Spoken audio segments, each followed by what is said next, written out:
शिष्य गुरु गौरांग गंधार्विक गिरिधारी शिष्य राधा विनोद बिहारी जू की जाय। श्री गोविंद गोपीनाथ मरन मोहन जू की जाय। नित्यानंद विष्णु विष्णुपाद अष्टोत्तर शत शिष्यमार भक्ति वेदांत नारायण गोसाई महाराज श्री गुरुदेव की जय। नित्यानंद विष्णु विष्णुपाद अष्टोत्तर शत शिष्यमार भक्ति वेदांत वामन गोसाई महाराज की जय। नित्यानंद विष्णु विष्णुपाद अष्टोत्तर शत शिष्यमार भक्ति वेदांत स्वामी महाराज श्रील प्रभुपाद की जय। नित्यानंद विष्णु विष्णुपाद अष्टोत्तर शत शिष्यमार भक्ति प्रज्ञान केशव गोसाई महाराज की जय। नित्यानंद विष्णु विष्णुपाद अष्टोत्तर शत शिष्यमार भक्ति सिद्धांत सरस्वती गोसाई प्रभुपाद की जय। नित्यानंद विष्णु महाभागवत श्रील गौर किशोरदास बाबूजी महाराज की जय। नित्यानंद विष्णु वैष्णव सार्वभौम श्री जगन्नाथ दास बाबूजी महाराज की जय। श्री रूपानु गौरिया गुरु वर्ग की जय। श्री रूप सनातन भट्ट रघुनाथ श्री जीव गोपाल भट्टदास रघुनाथ शारद गोसाई प्रभु की जय। श्री स्वरूप दामोदर राय रामानंदारी श्री गौर पार्षद वृंद की जय। नाम जय श्री हरिदास ठाकुर की जय। प्रेम से कहो श्री कृष्ण चैतन्य प्रभु नित्यानंद श्री अद्वैत गदाधर शिवासरी गौर भक्त वृंद की जय। श्री क्षेत्र मंडल गौर मंडल व्रज मंडल मथुरा वृंदावन धाम की जय। सर्व अभिष्ट प्रदात गिरिराज महाराज की जय। श्री राधा कुंड श्याम कुंड की जय। श्री यमुना देवी गंगा देवी की जय। श्री तुलसी महारानी वृंद देवी की जय। श्री भक्ति देवी की जय। श्री पूर्णमासी योग माया की जय। श्री गोपेश्वर महादेव की जय। श्री हरि नाम संकीर्तन की जय। अनंत कोटि वैष्णव वृंद की जय। समागत गौर भक्त वृंद की जय। श्री निताय गौर प्रेमानंदे हरि हरि बोल। अज्ञानतिमिरन्धस्य ज्ञानञ्जनशलाकया चक्षुरुन्मिलितं येन तस्मै श्रीगुरुवे नमः। गुरुवे गौरचन्द्राय राधिकाय तदालये कृष्णाय कृष्णभक्ताय तद्भक्ताय नमो नमः। वंशकल्पतरुभ्यश्च कृपा सिन्धुभ्य एव च पतितानां पावनेभ्यो वैष्णवेभ्यो नमो नमः। नमो महावदन्याय कृष्णप्रेमप्रदायते कृष्णाय कृष्णचैतन्य नाम्ने गौरत्विषे नमः। हे कृष्ण करुणा सिन्धो दीनबन्धो जगत्पते गोपेश गोपिकान्त राधाकान्त नमोऽस्तुते। तप्तकाञ्चन गौराङ्गी राधे वृन्दावनेश्वरी वृषभानुसुते देवी प्रणमामि हरिप्रिये। वृन्दाय तुलसीदेवाय प्रियाय केशवस्य च कृष्णभक्तिप्रददेवी सत्यवताय नमो नमः। भज श्री कृष्ण चैतन्य प्रभु नित्यानंद श्री अद्वैत गदाधर शिवासरी गौर भक्त वृंद। हरे Krishna Krishna Krishna Hare Hare Hare Ram Ram Ram Hare Hare. Hare Krishna. Dandavat pranams, Anadi Krishna Prabhu, Madhu Balla Didi, and everybody else. All devotees watching in the future, like Shachi Devi, Jayadev Prabhu, um, sorry, Ananda Pradayani, Krishna Rose, Vrinda Didi, and everybody else. Dandavat pranams. Okay, so today we are reading. I was actually just about to cancel our program, but then I thought I'll just do it. But I was in the flow, like at the very end of this last proofread of the songbook, and I thought I just will get it over with now. And then I didn't even take bath this morning. I was like really lazy this morning, and I just started proofreading first thing. And anyways, I was thinking, I can't like do a program without being anyways, and I changed my mind last minute. So Today we're going to read this series by Śrīla Bhaktivedānta Svāmī Prabhupāda called Bhagavāner Kathā, the message of Godhead. And I've never read it before. Haribol Radhika. Hare Krishna. All right, so let's just jump right into it. Yeah, this is my first time ever going through this. This was published in Rays of the Harmonist, number 8, summer 2001. In those very early issues of Rays of the Harmonist, the translations are a lot more literal. So anyways, we'll see how it is. All right. Bhagavāner Kathā, the message of Godhead by Śrīla Bhaktivedānta Svāmī Maharaj. Okay, so this is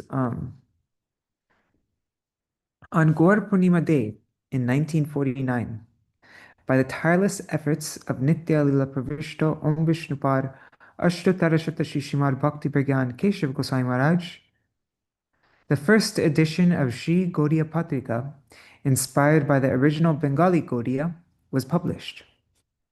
He had a burning desire to reinstitute the weekly Gaudiya and other spiritual journals, which were being published during the manifest presence of Śrīla Bhaktisiddhanta Saraswati Thakur. The weekly Gaudiya was the embodiment of Śrīla Bhaktisiddhanta Saraswati Thakur's Vani, and is thus none different from him. Śrīla Bhakti Pragyan Keshav Goswami Maharaj sent the first edition of this Gaudiya Patrika to most of his godbrothers, including Śrīla Bhaktivedānta Svāmī Maharaj, at that time known as Sri Abhay Charana De. His godbrothers, being extremely pleased and excited with the reappearance of such a spiritually commanding magazine, sent letters of appreciation which were sequentially published in Sri Gaudiya Patrika. Śrīla Bhaktivedānta Svāmī Maharaj was among the first to send his appreciation, and his letter was published in the second issue of the first year of Rays of the Harmonist. We've read that before.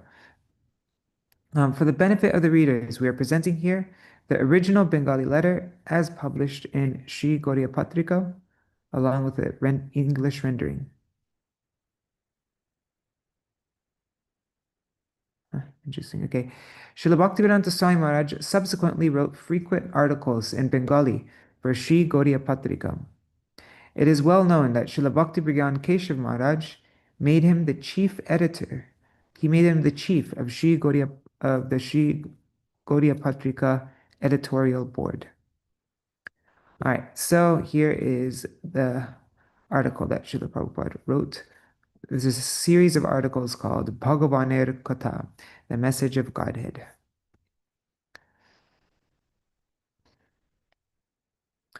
With great distress, the editor of Amrita Bazar Patrika in Allahabad has recently written the following words in the headlines of his editorial column. The National Week has begun. The memories of I don't know what that is, Jallianwala Bagh and political freedom no longer trouble us. But our problem is far from being ended. This is what the editor of Amrita Bazar Patrika, which was one of the main magazines at that time, said, but our problem is far from being ended. By the arrangement of providence, mankind cannot have any rest. If one kind of trouble goes, another quickly follows. Although politically free, India is faced with difficulties which are no less serious than those experienced under foreign rule. So now Śrīla Prabhupada continues. He says, if we open the account books of India's independence and dependence, and if we read with the help of the eyes of Shastra, we find that the aggregate span of the four yugas, Satya, Treta, Dwapar, and Kali, is 4,320,000 solar years. Among them, the age of Kali lasts for 432,000 years. Kali Yuga began from the reign of Maharaj Parikshit just over 5,000 years ago. Within these 5,000 years, India remained under foreign rule for about 1,000 years, from the time of Muhammad Ghori, that's 1050 AD, till now. By comparison, according to the calculations of Shastra, the kings of India up to Maharaj Parikshit are the only ones to have ruled over the entire earth and oceans for a total time span of about 3,772,000 years. In contrast to such time, the great thinkers, the Manishis of India, were never concerned about India's being under so-called foreign rule for only 1,000 years, nor will they ever be. The great thinkers of India knew well the insignificant value of either political freedom or dependence. They also knew how India's kings up to Maharaj Parikshit could rule the entire earth, not just for 200 or 500 years, but for lakhs and lakhs of years. That reason is certainly not political. Haribol, Nri Haribol, and Pavatarani Mataji. We're just beginning Śrīla Prabhupada's series called Bhagavāner Kathā, Message of Godhead for Gaudiya Patrika. Okay. The great thinkers of India knew that the threefold miseries that are inflicted upon us can never be eradicated by means of political independence or dependence. The battle of the Mahabharata, which was fought on the grounds of India's political freedom and dependence, was related to that time and lasted for just 18 days. The discussion of Bhagavad Gita on the battlefield reveals the real cause behind the distress of human beings in such a crisis, and it also presents the remedy. The editor of Amrita Bazar Patrika has distressfully written, "If one kind of trouble goes, another quickly follows." This was also already discussed in Gita Shastra long ago. Haribol Champak Mataji. Daivi Hiesha Gunamai Mama Maya Duratyaya. That's Bhagavad Gita 7:14. Meaning is, this divine energy of mine, consisting of the three modes of material nature, is difficult to overcome. The material energy of Bhagavan, Daivi Maya, is composed of three modes, Sattva, Raja, and Tama, and it is extremely difficult to get free from her clutches. In modern language, this Daivi Maya can be called nature's law. This law is so formidable that we can never transgress it simply by writing articles in the columns of newspapers or by passing resolutions in large assemblies and councils. Whatever we can do to protect ourselves from the clutches of Daivi Maya by any amount of scientific conferences or by science itself and everything related to it will be subordinate to Daivi Maya. Therefore, by trying to overcome Daivi Maya on the strength of material science, we end up reaping completely the opposite result. Imaginative endeavors made to eradicate sufferings from this world and bring it happiness on the strength of material science have brought us into an atomic age. Understanding that the world could possibly be devastated by atomic reactions, the thinkers of the Western world have become concerned for the future. Some give false assurance that we will use atomic energy for the welfare of the world. This, however, is also a bewilderment created by Daivi Maya. It is beyond our capacity to overcome the two features of Daivi Maya. Avaranatmika, the covering potency, and Vikshepatmika, the throwing potency. So these are the two features of Daivi Maya. There's the covering potency and the throwing potency. But it's beyond our capacity to overcome this covering potency and throwing potency of Daivi Maya. As much as we try to exhibit our valor by claiming that we will control Daivi Maya, like the demon Mahishasura. To that extent, we are severely defeated by that Daivi Maya. We are agitated by Rajagun and afflicted by the threefold miseries, as one thrown into the clutches of a serpent in the form of devouring time, Kala Sarpa. It's the serpent of devouring time.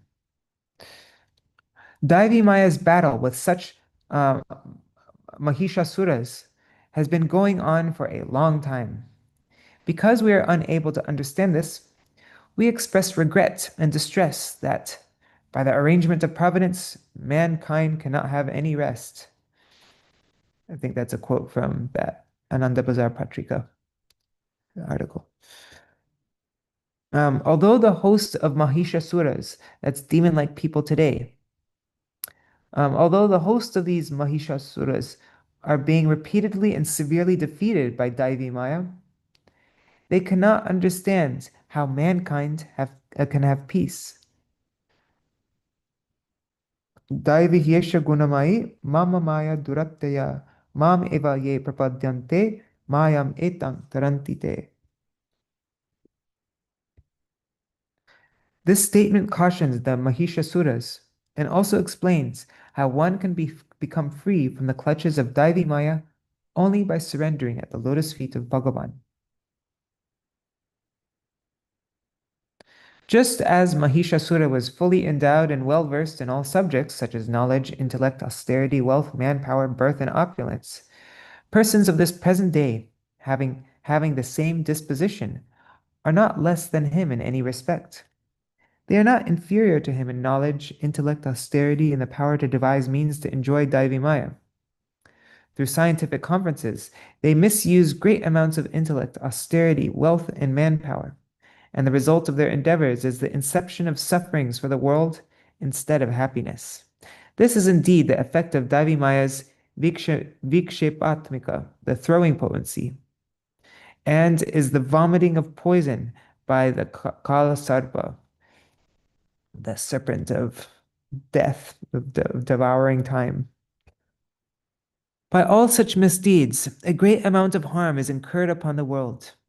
As a result of this great sin performed by the scientific community who are bewildered by Daivi Maya, the Mahishasuras remain fools forever, and due to such foolishness, they cannot surrender to Bhagavan.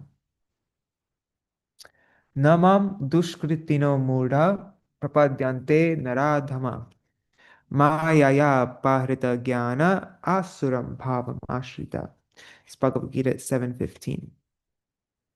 Those persons engaged in performing evil deeds, those who are lowest among mankind, and those who are fools can never surrender to Bhagavan as they take shelter of a demoniac disposition.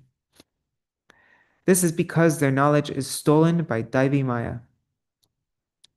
The nature and disposition of such demoniac persons is elaborately stated in the following shlokas of Srimad Bhagavad Gita. Pravritim cha nivritim cha jana na vidhurasura na shocham na pichacharo na satyam teshu vidyate. 16th chapter, verse 7 of Bhagavad Gita. Those who are demoniac do not know what is to be done and what is not to be done.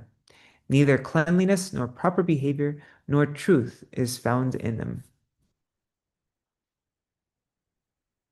And asatyam apratishtamte jagarahur anishwaram aparaspara sambhutam kimanyat kamakaitukam. Bhagavad Gita chapter 16, verse 8. They say that this world is unreal with no foundation, no God in control. They say it is produced of sex desire and has no cause other than lust. Etadrishtim avashtabhya nashtatmanol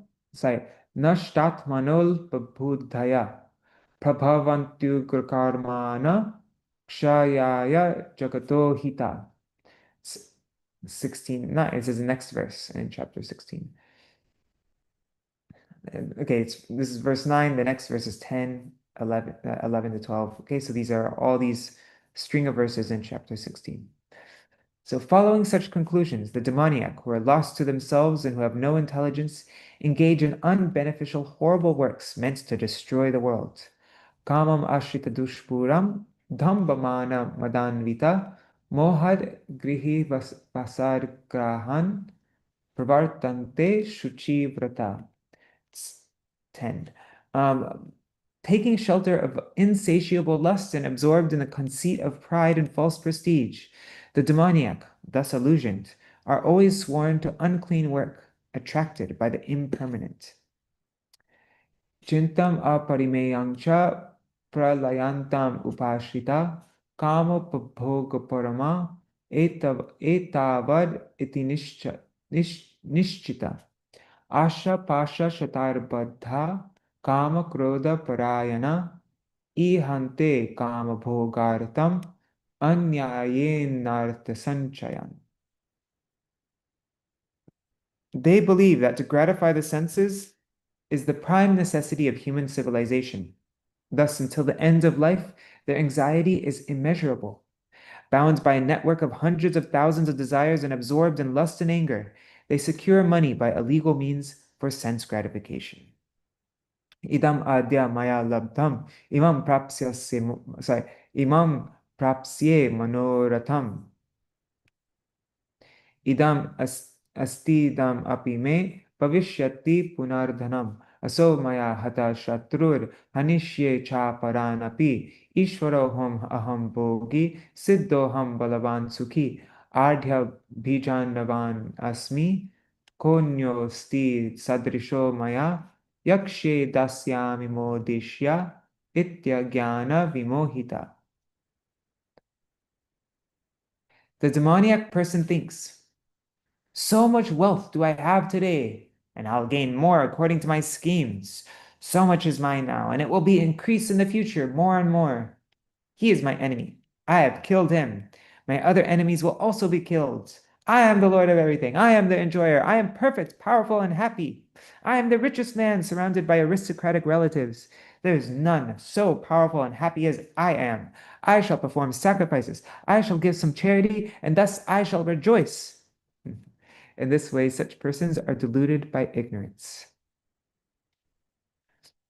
Aneka chitta vibhranta moha jala samahrita vrita prasakta kama bhogeshu patanti narakeshu cho. It's Bhagavad, the same chapter, 16, verse 16. Thus perplexed by various anxieties and bound by a network of illusion, they become too strongly attached to sense enjoyment and fall down into hell. Atma sambhavita stabdha dhanamana madanvita yajante nama yagyaiste dhambena vidipurvakam. Self-complacent and always impudent, deluded by wealth and false prestige, they sometimes proudly perform sacrifices in name only, without following any rules or regulations. Ahankaram balam darbam kamam krodam chasamshita mam atma paradeheshu pradvishanto pyasuyaka. Bewildered by false ego, strength, pride, lust, and anger, the demons become envious of the Supreme Personality of Godhead, who are situated in their own bodies and in the bodies of others, and they blaspheme the real religion. Tanaham dvishata kururan samsareshu naradhaman kshipamyajashramashubhan asurishvesha yonishu.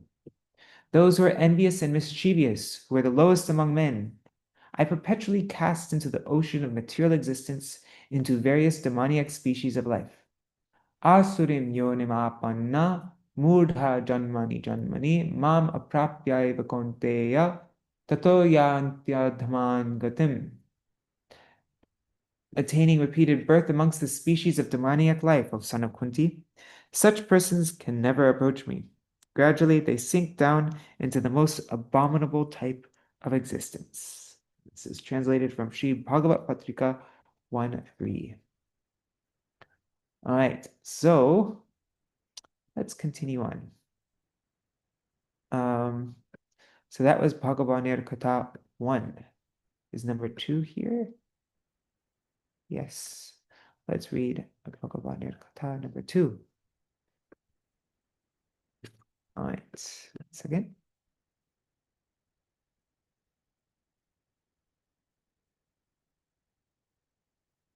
Okay. On Haribo Yashoda Didi. I already said Champak Mataji, right? I'm guessing Indira Mataji and Raseshwari Mataji are there. Okay. The message of Godhead 2. Those who are demoniac do not know what is to be done and what is not to be done. Neither cleanliness nor proper behavior nor truth is found in them. So that's from that same chapter that we're just reading through, chapter 16, verse 7. Oh, it's just repeating all the verses that we just read. So I'm going to skip that.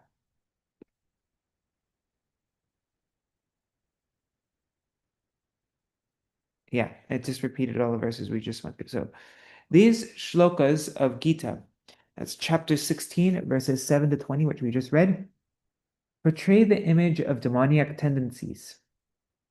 Since time immemorial, 2 types of people have existed in the world.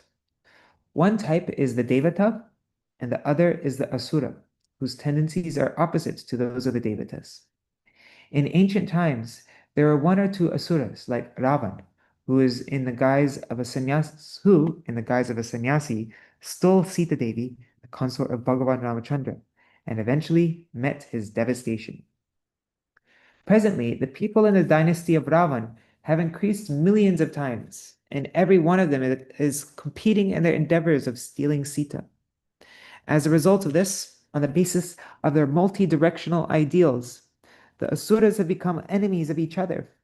Every one of them is cleverly thinking that he will be able to enjoy Sita Devi, the Lakshmi of Bhagavan. Like Ravan, however, all of them are meeting destruction along with their dynasties. In this world, extremely powerful and great men like Hitler have taken birth. Overpowered by the desire to enjoy the Lakshmi of Bhagavan, they were all destroyed, are being destroyed, and will be destroyed. This type of unjustified enjoying tendency is at the root of the statement, in the dispensation of providence, mankind cannot have rest. Demons cannot understand in which activities they should engage and from which they should refrain. While giving treatment to a diseased person, one must consider what is favorable and what is unfavorable for him. Hence, in order to curb the demoniac tendencies of mankind in the form of the disease of hypocritical sannyas introduced by Ravan, it is imperative to change people's instincts. While giving treatments to a sick person, one has to give attention to the cleanliness of his surroundings and to prohibit his unfavorable practices. Similarly, in trying to transform the demoniac instincts, one must establish human society in the practices of cleanliness, proper conduct, and truthfulness.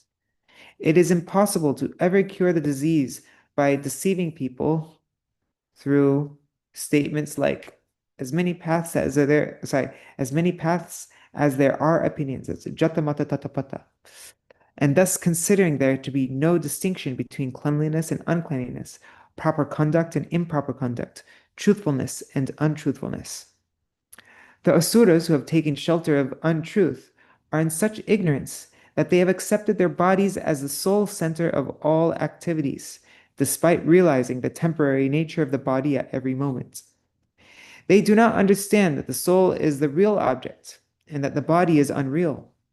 Being deluded by the theory of evolution, they have ascertained that there is also no soul in the gigantic body of the universe. They do not investigate the Atma or consciousness, the occupier of the body. Similarly, overcome by illusion, they cannot understand that the universe, the gigantic body, also has a presiding soul.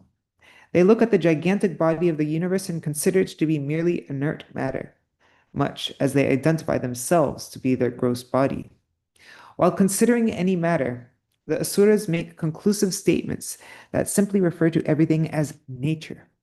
Among these persons, those who are more advanced in material intelligence dismiss the whole issue by simply referring to it as impersonal or unmanifest. However, there exists an eternal nature far beyond the manifest and unmanifest creation, but the asuras do not have any natural inclination to investigate this. Having lost their intelligence and ability to see the future, such persons perform many types of fierce acts that are harmful for the world. As a result of all such fearsome activities, atomic explosives have now been invented. Their plans can never do any welfare for the world.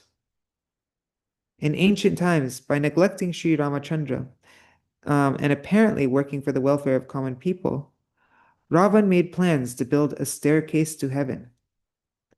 Eventually, however, he was unsuccessful in fulfilling his intentions. Similarly, the present-day asuras have also made many plans for the welfare of common people, but the plans of one asura do not harmonize with the plans of another. Some claim that their plans are very wonderful, and therefore everyone should give them their vote and support. The opposing party also says their plans are the best, and therefore it is proper for everyone to give them his vote. In this age of voting, whom should one support? By having mutually opposing opinions in this regard, every asura's plans for a staircase to heaven is prematurely breaking. They are unable to bring peace in the world, having lost their intelligence and being devoid of vision. Still, all of them are always unanimous in one point, that is, to enjoy the Lakshmi of Bhagavan by neglecting Bhagavan.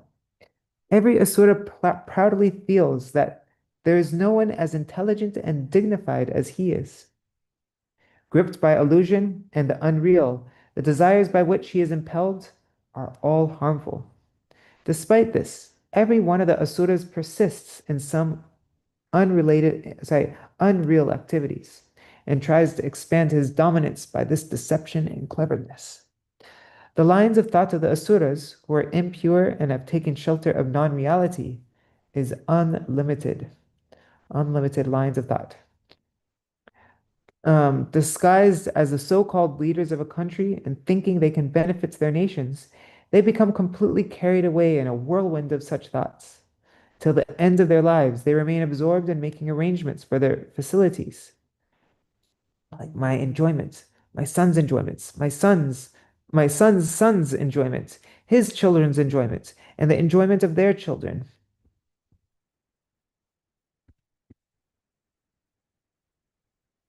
In this way, the asuras, constantly thinking about the enjoyment of their senses, invent various methods of sense enjoyment in order to strengthen their affairs. However, their sense enjoyment only brings suffering into their lives. Desiring to mitigate suffering and to fulfill their sense enjoyment, the asuras earn money by still more improper means, and they engage in still more violence and killing. Despite collecting crores and crores of rupees to fulfill their unlimited sense enjoyment, their desires are never satisfied. One who is expert in earning money through improper means becomes prominent. Asuras are not peaceful by accumulating profuse wealth through improper means, being bound by the ropes of hundreds and hundreds of desires and devoted to lust and anger. On the other hand, their opponents are not less expert in stealing their wealth through improper means, being impelled by the ropes of similar desires. How can the competition of asuras in accumulating wealth bring auspiciousness for human society? The activities of the asuras can never bring a solution to the problem expressed in the statement. In the dispensation of providence, mankind cannot have any rest. Asuras are always absorbed in thinking how much money they have saved. Today I have gained so much in the market through cheating. Tomorrow, by increasing the price of such and such items, I will have this much profit. My bank balance, which is this much today, will be that much tomorrow. Thus, I will continue to increase my bank balance throughout the future. That enemy of mine has been destroyed, and the other one will also be ruined soon. Thus, very soon, I will become free from all anxieties. Since I am very skillful in destroying my enemies, I am indeed Bhagavan. What is the need of searching for Bhagavan elsewhere? I am Bhagavan. In this way, Overpowered by such demoniac thoughts, asuras are not agreeable to hear the immortal topics and message of Bhagavan. They claim, "Who is Bhagavan? I am Bhagavan. Since I am able to enjoy the world by accumulating wealth through improper means, I alone am Bhagavan. I alone am the enjoyer, happy, powerful, and perfect. Those who are devoid of strength and wealth will honor me, accepting me as Bhagavan. What is the purpose of calling others Bhagavan?" Thinking in terms of wealth and followers, asuras consider that no one is greater than themselves. Being deluded by ignorance, they assume that their wealth will remain safely deposited with the yakshas, the demigods celebrated for wealth. In this way, their minds bind them in a web of delusion, and they fall into the impure, hellish life characterized by lust and other sensual desires. Whatever yagyas are performed by asuras are only for the sake of gaining wealth, honor, and pride, and they are performed with selfishness and violence. The asuras perform yajna with pride, just for namesake, discarding the regulations of shastras. Being impelled by intelligence polluted by false ego, pride of strength, power, anger, and lust, they maintain the conceptions. This is my body. That is someone else's body. I am Hindu. He is Muslim. I am Bengali. He is non-Bengali. I am German. He is British, and so on. And thus they indulge in acts of violence by killing people. Bhagavan makes his Daivi Maya pierce such cruel and violent Naradamas, those lowest of mankind. So Bhagavan makes his Daivi Maya pierce such lowest people of mankind with her trident, and repeatedly throws them in various types of inauspicious, impure, demoniac lives. Having thus repeatedly attained demoniac births, such foolish asuras remain unable to understand Sri Bhagavan and the topics characterized by his Nam, Rup, and Leela. Okay, so this is translated from Sri Gaudiya Patrika, issue 1/6, August 1949. So in that first year. And Srila Prabhupada says, he says, Shri Gaudiya Vedanta Samiti e Bhaktivedānta Prachar Koriya Jagater Jacheshta Mangal Sadhan Koritechen. Evam Vaishnav Matreri e Simitir Sahita Sahajogita Kora Avashyak Mane Kori. That means Sri Gaudiya Vedanta Samiti is working for the genuine welfare and auspiciousness of the world by preaching Bhaktivedānta, and I consider it imperative for every Vaishnava to cooperate with the Samiti. That is, Srila Prabhupada wrote that in an article entitled Vedanta Vitta Krishna, published in Sri Gaudiya Patrika, 1957. Interesting. Okay, so now we will move on to, we still have some more time. Maybe let's do another one. Let's read Bhagavāner Kathā, number 3. All right.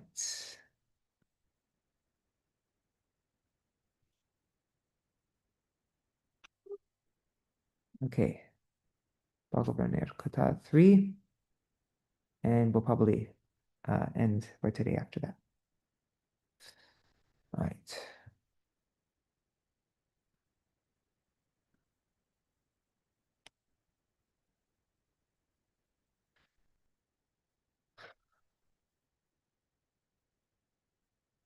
There are many reasons for an asuric or godless nature. However, in this present article, I am discussing 3 that are prominent, namely lust, anger, and greed. These 3 propensities have been described as doorways leading to hell and destroyers of the soul. Bhagavan is the sole master and enjoyer of creation. When we forget this, a strong desire to enjoy this visible world is born within us. When desires are unfulfilled, they give rise to anger. Under the influence of anger, we become frustrated, like the jackal's plea of sour grapes. Oh wait, sorry. So when desires are unfulfilled, they give rise to anger. Under the influence of anger, we become frustrated, and like the jackal's plea for sour grapes, we portray the act of renunciation. And there's a footnote. I guess it's an idiom.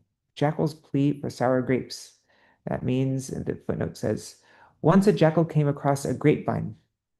The tasty-looking fruits hung high above his head, and as he tried to reach up and pick one, he found to his dismay that it was beyond his grasp.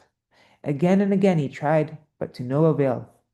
Finally, he scorned in frustration. The grapes are sour, and ran off with his tail between his legs. That's from the Panchatantra stories.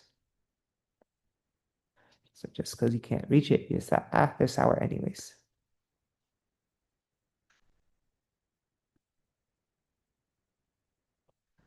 Okay, so when our desires are unfulfilled, we get angry and frustrated, and we portray the act of renunciation. Lying at the roots of this kind of pretentious renunciation is a greater greed and desire for sense gratification. It is one more layer of material desire. Unless a person crosses beyond these levels of bhog and tyag, enjoyment and renunciation, enjoying and rejecting, and becomes situated on the platform of the soul, he cannot understand the message of Godhead, and will thus continue to remain under the influence of an asuric mood. If we want to make progress on the path of auspiciousness if we want to make progress on the path of auspiciousness for the soul by becoming free from an asuric existence, then the only method is to act according to the injunctions of Shastra. Irresponsible, independent, and unlawful acts are all born of lust, by which one will never be able to cross beyond anger and greed and obtain true happiness and the ultimate destination. Thus, one will reveal how, in the dispensation of providence, mankind can obtain peace. Thus, who will reveal how, in the dispensation of providence, mankind can obtain peace or the ultimate destination? What's in the dispensation of providence? It says, in the dispensation of providence means the living entity's reception of his karma fall are the fruits of his pious and impious deeds. So who will reveal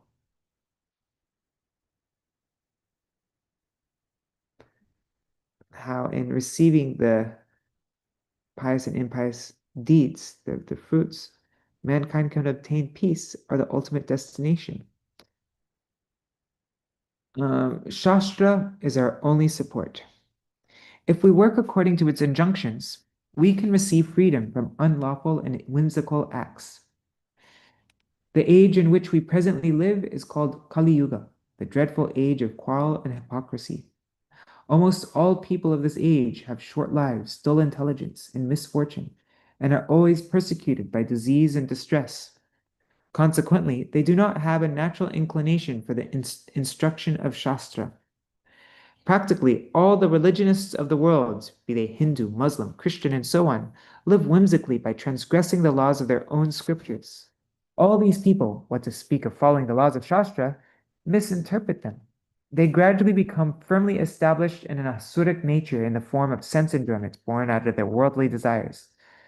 Bhagavan and his devotees are always concerned how to rescue the Kali Hatha Jiva, the conditioned souls frustrated by the effects of Kali Yuga.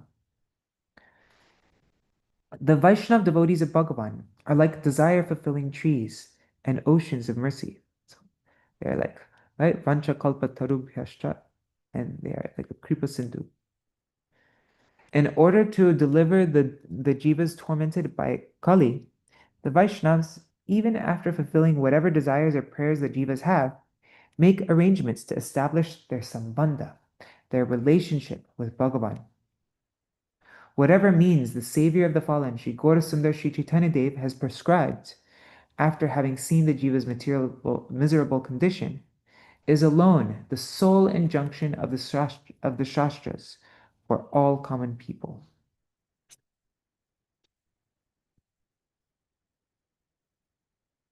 Purifying the heart through the study of the Vedas, Vedanta, and its supplementary parts was possible in other ages, but that is now no longer feasible. The previous systems required for maintaining strong celibacy, which is beyond the capacity of common people nowadays. It's beyond the capacity of common people nowadays. Therefore, People with many impurities cannot gain anything through the study of Veda and Vedanta. To explain Vedanta to these unqualified people devoid of samskaras is a total waste of time. Sri Chaitanya Dev is indeed bestowed his mercy to this kind of Kali Hatha Jiva. Jivas are being destroyed by Kali, are withering away by Kali. Consequently, those who are unable to accept the mercy of Sri Chaitanya Dev will remain deceived forever. Is there any doubt about this? Those fortunate people who, after deliberating upon the compassionate process of Sri Chaitanya, have become able to receive it, are no longer in the dispensation of providence, punishable by Maya. However, for those under the control of the beginningless cycle of karma and tormented by Maya, Bhagavan has arranged karma yoga. Learned scholars say that after wandering amongst 8.4 million species of life, that's 900,000 types of aquatics, 2 million species of immobile life, trees, mountains, and so on, 1.1 million species of insects and worms, 1 million species of birds, 3 million species of animals, and 400,000 species of humans in the gradual development of the states of material consciousness. So learned scholars say that after wandering amongst the 8.4 millions of life, species of life, one is born within a human society in India. How many millions of years pass by wandering throughout the various aforementioned species? It is uncountable. Therefore, even after obtaining birth in India, if we remain floating in the grip of Maya, sinking and surfacing in the dispensation of providence, there will be no limit to our misfortune. Therefore, Srila Kaviraj Goswami has said,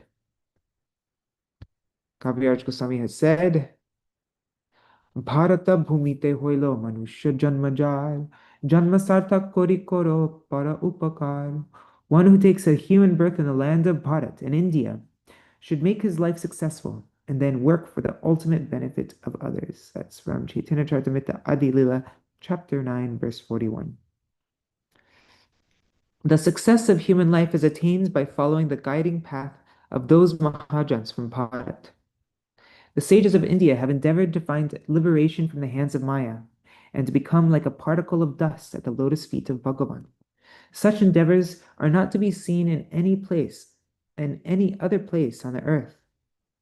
We can see in other places, especially in Western countries, that there has been great research and progress made in material science, which is only based on the mind and body created by Maya, the deluding potency. For this reason, Western people who are in the dispensation of providence receive no rest of any kind. Indian people, being fond of imitating such people, are also walking on the path of destruction. At present, they have given up their own culture to become beggars at the doors of others, and under the influence of this dispensation of Maya, they boldly claim themselves to be an independent nation. There is nothing to gain by that. The process and means of perfection in the eternal sambandha, abhideya, and prayojan between the infinitesimal soul and the infinite supreme have never been discussed in Western countries. Therefore, although these countries prosper from the mundane point of view, they are tossed about in the painful burning poison of materialism, and Indians also become corrupted in that burning poison, thinking themselves successful.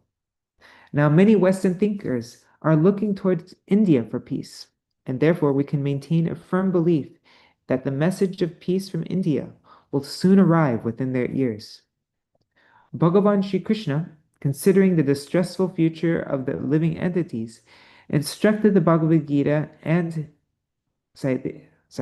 Bhagavan Sri Krishna, considering the distressful future of the living entities, instructed the Bhagavad Gita, and his instructions flowed from his lotus mouth like a purifying shower under the poisonous fire of materialism.